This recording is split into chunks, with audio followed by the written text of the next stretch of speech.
Sou viajante de igreja. Cruzo estradas e vilas de todo o Brasil, levando palavra e voltando com histórias. Nas noites de pouso, sento perto dos arquivos, abro papéis amarelecidos e empresto ouvido aos causos que o tempo tentou calar. Há lugares que nos toleram, mas não nos querem. E é nesses lugares que a verdade costuma sussurrar mais alto. Hoje, trago a história macabra de Antônia. Chamado do Corredor. Capitania do Sul, 1774. A Casa Grande dorme com estalos de madeira e o vento frio varrendo o pátio. Antônia, caseira desde menina, apaga lampiões e conta passos numa solidão que conhece pelo som, quando o corredor engole um dos seus pés, como se respirasse sob o tapete. O tecido cede, a madeira range, e uma chave cai da viga, batendo 3 vezes como um sino miúdo. O metal cheira a ferrugem e sal, um gosto que lembra sangue seco, e nenhum criado admitirá ter visto a fresta que se desenha na parede atrás do crucifixo. Antônia fica já diante. Há anos se ouvem boatos sobre um aposento que cura o mau ar, palavra que ronda a senzala como sentença de quem não tem escolha. E naquela noite, a casa parece pedir que ela descubra o que todo mundo finge não saber. A porta que não devia abrir. A ferragem resiste primeiro, depois gira num estalo de dente quebrado. A madeira cede para um cubículo frio, sem janelas grandes, só uma fresta alta para o engenho, e o cheiro mistura vinagre, ferro e ervas pisadas, um odor de remédio e pecado em partes iguais. No centro, uma cadeira com braços largos, correias ressecadas e uma tábua escura marcada por cortes finos. Sobre a mesa, ventosas de vidro, bacias de estanho, sanguessugas mortas em frascos e o emburulho de lancetas embrulhadas em pano, instrumentos típicos de sangradores do período, autorizados por licenças quando havia. Antônia toca de leve as bordas de uma ventosa e vê o próprio olho refletido, pequeno e invertido.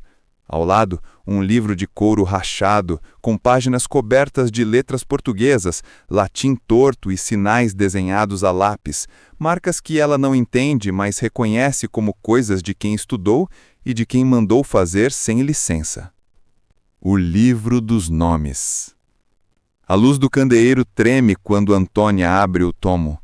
Cada página traz uma data, um nome abreviado e um símbolo que parece uma cruz com braços curtos, mas que, ao lado de outras, muda de fase como a lâmina de uma lua rabiscada a grafite. Em algumas linhas, há a mesma inicial repetida 3, 4 vezes no mês, seguida de notas sobre febre baixa, humores em excesso, alívio pela manhã, expressões comuns na teoria dos humores e no uso rotineiro da sangria nos 700. O dedo de Antônia para na folha em que se lê noite minguante, ventilação aberta, criança quieta. Ela fecha o livro de supetão, como se alguém pudesse ver o que ela viu, e escuta o corredor responder com outro estalo de madeira. A casa, como gente, também sabe quando foi traída. Marcas e murmúrio. As paredes têm círculos levemente mais claros, do tamanho das ventosas, alinhados até a altura de um peito pequeno. Perto do rodapé, manchas escuras que o vinagre não venceu, e um fio de cerâmica que corre por trás de uma ripa solta, como um duto que não pertence a uma casa, mas a um corpo. Antônia aproxima o ouvido e ouve um sopro que sobe do chão como se alguém tivesse tentando puxar o ar com a boca cheia. É um som raso, ritmado, que a faz lembrar os meninos quando acordam de pesadelos e ainda não sabem escolher uma palavra para o medo. Ela recua, percebe um rosário gasto no braço da cadeira, as contas lisas de tanto dedo e o crucifixo mordido nas bordas. Quem rezava aqui, rezava em silêncio, com pressa, e nem sempre a reza vencia a sangria. Aviso da senzala. Do pátio, um coachar distante e o arrastar de pés. Na senzala, alguém chama Antônia, tem menino com quente no peito. E a palavra quente tem o peso certo de quem não mede febre com relógio, mas com a mão no osso da frente. A caseira apaga a chama, devolve o livro ao lugar e puxa o tapete por cima do vão, mas antes de sair, enfia a chave no bolso do avental, como quem rouba de si mesmo a chance de esquecer. Há segredos que, se não estão trancados, continuam a mandar. Ao atravessar o corredor, ela imagina um engenho de fora, a lua minguando atrás das árvores e o nome abreviado que se repetia no livro, 3 vezes no mesmo mês. A casa agora caminha com ela, e cada passo parece medir não a distância até a porta, mas o tempo que ainda falta para a próxima noite igual àquela. A promessa de silêncio. Antônia chega à porta que leva ao terreiro e para com a mão na aldrava. Se contar o que viu, perde a casa, o pão, talvez a vida. Se calar, entrega outra. E entre uma perda e outra, a história de 3 gerações pesa como ferro molhado no avental. Ela decide por uma terceira coisa: guardar a chave, vigiar as noites de lua minguante e, quando ninguém olhar, somar os nomes que faltam no livro aos rostos que conhece no pátio. É uma promessa que não se fala em voz alta, daquelas que prendem mais do que corrente. No escuro, o sopro volta, dessa vez mais demorado, como se a casa terminasse um fôlego. O candeeiro morre e a última imagem é o corredor sem tapete, revelando um tracejado no assoalho que Antônia não notou. Não é rachadura. É desenho. Um monograma apagado pelo vai-vem de passos, algo que esteve sempre ali, esperando ser visto. A contagem das luas. Na manhã seguinte, Antônia leva a chave escondida no forro do avental até o quintal de varais, abre o livro à sombra e compara as marcas que pareciam cruzes com o céu daquela semana. Percebe que não eram cruzes, mas lua minguante, quarto crescente, lua nova. A escrita marcava a maré do sangue, não a bênção de padre algum. Ela risca no próprio caderno de pano, noite minguante, procedimento, e anota os nomes abreviados que se repetem com mais frequência. Um deles, com a inicial J, aparece 3 vezes em um mesmo mês. A casa tem calendário próprio, e o corpo seguiria o rito como se fosse maré. As vozes do pátio. No pátio, as mulheres falam baixo. Dizem que em noites minguantes o engenho rona e o capataz não deixa ninguém beber água do poço pequeno. Uma velha lembra que, quando menina, viu bacias metálicas secando com vinagre para não chamar mosca. Antônia não pergunta. Ouve. Entende que entre os de baixo, saber e calar é a mesma coisa, e que a casa tem um modo de engolir perguntas, mas há perguntas que incham por dentro até virar coragem. O duto e o poço. À tarde, quando os homens saem para o canavial, ela retorna ao quarto. Segue o fio de cerâmica pela parede até o assoalho, empurra a ripa solta e encontra a boca do duto, escura, com o cheiro de vinagre e ferro úmido.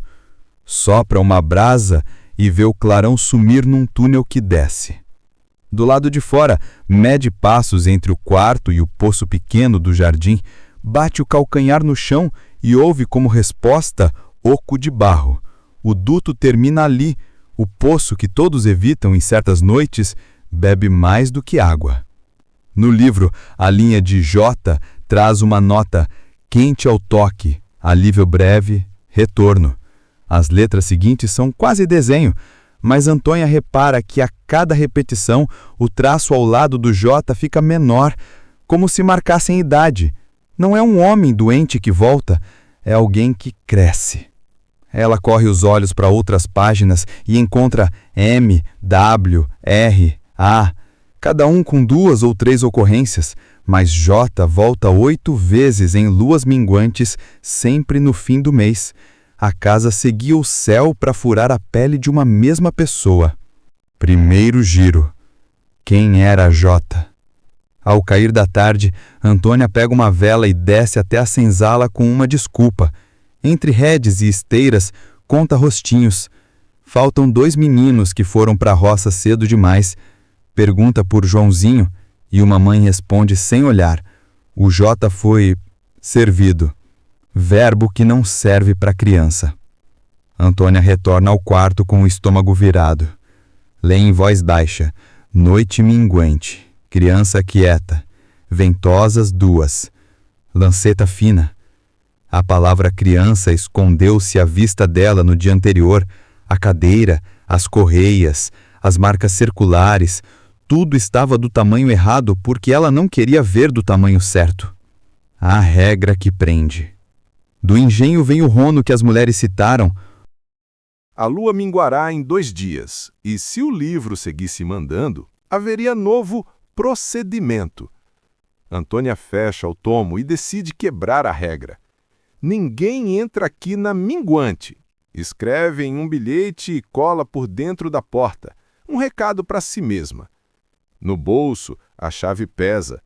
A casa aguenta séculos de segredo, mas também conhece a força das mãos pequenas. Antônia olha para o poço e jura que na próxima noite, se ouvir sopro, irá ouvir até o fim, mesmo que o fim mude de nome quando alguém tiver coragem de chamá-lo. O fôlego da casa. A noite chega com vento curto. Antônia posiciona o candeeiro no chão do quarto e encosta o ouvido na ripa solta. O sopro agora parece subir em intervalos exatos. Conta 1, 2, 3, como se a própria casa respirasse por um tubo. Ela pega uma vareta e cutuca a argila do duto. Um fiapo de teia se move. O ar muda e o sopro vira um suspiro mais longo. A sensação é de que alguém, num lugar baixo, está conversando com a pressão da terra. A prova do duto. Antônia amarra um pedaço de carvão numa linha e solta pelo tubo, corre para fora até o poço pequeno. Com a lamparina, encontra a linha boiando, ou carvão tingindo a água como tinta. Não é assombração, é encanamento secreto, feito para levar embora o que não devia ficar. Ela imagina as bacias vazadas no vinagre, as lancetas brilhosas na chama e o poço bebendo, minguante após minguante. O ronco do engenho ecoa como se moesse mais do que cana. A falsa paz. De volta ao quarto, Antônia sente uma calma feia. Se entende o sopro, talvez entenda tudo. Arrasta a cadeira para o canto, recolhe ventosas, embrulha lancetas. O lugar vira apenas um depósito de ferramentas antigas. Racionalizar é cobrir o medo com lençol. Antes de sair, ela desembrulha o livro de novo e percebe algo que passara batido. No alto da página, um monograma impresso a seco, letras entrelaçadas, quase invisíveis. Anota para ver com luz de manhã. Os olhos cansados não confiam na noite. O monograma no chão. Na madrugada, uma nesga de lua atravessa a fresta alta e desenha no assoalho a sombra do monograma. Invertido, ele vira um nome que Antônia reconhece, não de 100 anos atrás, mas de agora. Da assinatura que ainda circula nos papéis da Casa Grande. Ela recua com a lamparina. O selo do passado é o brasão do presente. O quarto não é apenas herança, é hábito. E o hábito mais perigoso é o que aprende a parecer tradição. Segundo giro, o ritual voltou. Na manhã seguinte, um recado desce da sala do senhor. Preparar a casa, visita de um médico da vila. Antônia sente o estômago cair. Médico? Agora? À noite, o herdeiro percorre o corredor, para no lugar onde o tapete cobre a fresta e faz o sinal de quem conhece os próprios segredos. Antônia observa da penumbra. As mãos do herdeiro não tremem. Ele traz uma maleta moderna, mas o gesto de testar a cadeira, o olhar para a janela estreita e a tampa da bacia repetem coreografias velhas. O que chamavam de ciência encaixa numa coreografia de culpa. O plano de Antônia. Ela entende que se nada fizer, A lua minguante terá mais um nome para o livro. Decide cruzar os rituais. Enquanto o herdeiro janta, Antônia solta a linha pelo duto até o pocho e amarra na outra ponta um sino pequeno de cobre, desses de altar. Se o sangue escorrer, o sino acusará a casa inteira. Antes de sair, toca as contas do rosário preso na cadeira. Não é reza, é lembrança do que a mão pode segurar quando a boca não pode gritar. E promete a si mesma que se o sino tocar, ninguém dirá que não ouviu. O relógio do engenho. A lua minguante sobe como unha cortada demais. Antônio espera o corredor esvaziar. Ouve o engenho arfar em intervalos. Parece que toda a propriedade tem um relógio diferente nas noites de minguante. Um compasso que dita quando se respira e quando se corta. O herdeiro caminha devagar, maleta na mão. O médico da vila ficou na sala, folheando papéis. 2 homens de confiança vigiam a varanda. A casa montou o ritual sem chamar de ritual. O quarto aceso. Antônia se esconde atrás da porta do depósito do lado do quarto. Pelo vão, vê o herdeiro abrir o tapete, girar a chave com prática e acender a lamparina. O brilho lambe as ventosas como olhos. Ele testa as correias da cadeira com a ponta dos dedos. Tudo funciona. Um menino é trazido. Não Joãozinho. Outro, menor, com o braço embrulhado em uma faixa. O médico olha de relance, dá ordens, anota. Ninguém diz a palavra sangria, mas a bacia de estanho já está à espera. O primeiro toque. Antônia aperta o rosário no bolso e puxa, com delicadeza, a linha do sino pelo duto. O metal toca a parede de barro e emite um som fino, quase risível. O herdeiro não percebe. O médico franze a testa, inclina a cabeça. Talvez seja o vento, talvez a casa. Quando a lanceta brilha, Antônia solta mais linha. O sino mergulha no poço. A água responde com um tim-tim apagado. Na varanda, um dos homens ergue o rosto, desconcertado. O som não combina com noite de trabalho. O corte interrompido. O menino fecha os olhos. O herdeiro pega a lâmina. O médico estende a mão. E então, do fundo da casa, o sopro do duto vira um gemido, comprido, como fole forçando o ar em um peito vazio. O monótono da noite se parte. Os homens se entreolham. O herdeiro hesita pelo tempo de uma piscada. O menino dá um soluço, mas não chora. A bacia fica imóvel. Antônia segura a respiração. E o sino toca de novo, mas claro, como se alguém o balançasse de propósito debaixo d'água. A casa desperta. Da senzala, uma voz pergunta: quem está rezando? Quem está morrendo? Passos se espalham. Antes que o herdeiro feche a porta, 3 mulheres aparecem no corredor com lamparinas. Não vieram por coragem, vieram pelo som que não se cala. O médico recua, confuso. O herdeiro tenta varrer todos com o olhar, mas a noite, convocada pelo sino, não obedece. Antônia puxa a linha de volta. O sino bate na boca do duto e canta mais uma vez, de dentro da terra. Agora a casa inteira sabe que há uma boca sedenta no quintal. O cerco. O herdeiro ordena que apaguem a lamparina do quarto. Alguém fecha a janela estreita. A escuridão devolve a autoridade ao que respira por baixo. As mulheres, sem pedir licença, avançam até a soleira. Uma diz: não mete faca no menino na minguante. E essa frase antiga corta mais do que lanceta. Antônia aparece da sombra do depósito. Não aponta, não acusa, apenas segura a linha escorrendo água e diz para todos ouvirem: se cortar, a casa canta. O médico olha para a maleta e vê ali, de repente, não instrumentos, mas os dentes de uma engrenagem velha. O herdeiro fecha a mão e aprende que tradição também pode ter plateia. A luz que revela. Antônia pede uma lamparina às mulheres e, sem tocar no menino, caminha até a janela estreita. Abre a fresta, inclina o vidro e deixa a lua minguante projetar a faixa de luz no assoalho, no mesmo ângulo da madrugada anterior. O corredor prende a respiração junto com ela. O brilho rasga o pó e desenha o monograma invertido que sempre esteve ali, pisado por séculos de passos. Antônia vira a lamparina lentamente até que as letras se alinhem como ferro em brasa. Não são iniciais de antepassado morto. É o sobrenome do herdeiro, inteiro, recente. A palavra que pesa. Quem assina também responde, diz uma das mulheres, e a frase pousa no quarto como cinza quente. O médico desconcertado aproxima os olhos do selo no livro e do desenho no chão. Percebe que o carimbo das páginas é o mesmo brasão gravado no assoalho. Não é lenda herdada, é protocolo atual.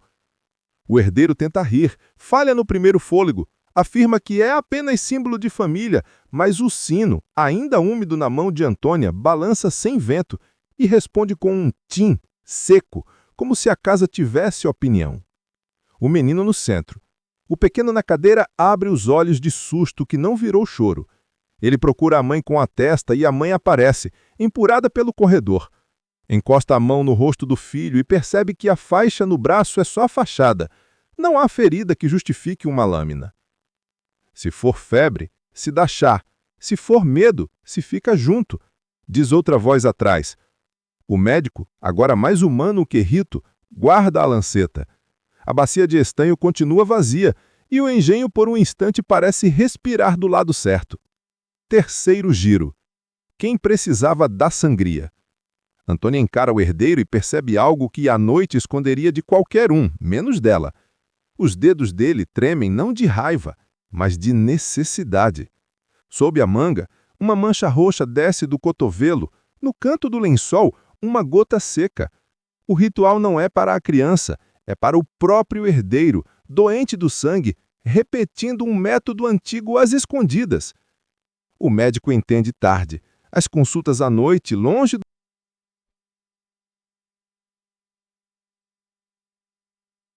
longe dos olhos da vila, serviam para mascarar sangrias no senhor com o pretexto de alívio de humores em terceiros. Transformar a dor do dono em tratamento de casa protege o nome e esconde o vício de cortar.